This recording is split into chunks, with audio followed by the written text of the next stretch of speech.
নমস্কাৰ। আমাৰ খেতি পথাৰত বহুতো পাখিৰ আক্ৰমণ কৰা দেখা যায় আৰু আমাৰ খেতি পথাৰৰ শস্যসমূহ নষ্ট কৰি পেলায়।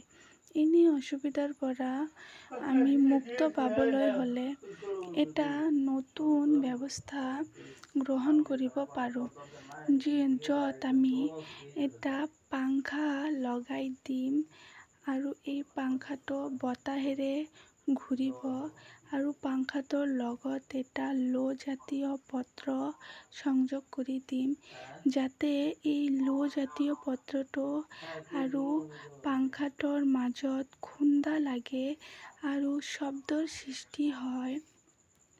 এই শব্দ শুনি যাতে পাখিবোৰ খেতি পথাৰৰ কাষ চাপিব নোৱাৰে, ভয়তে পলাই যায়।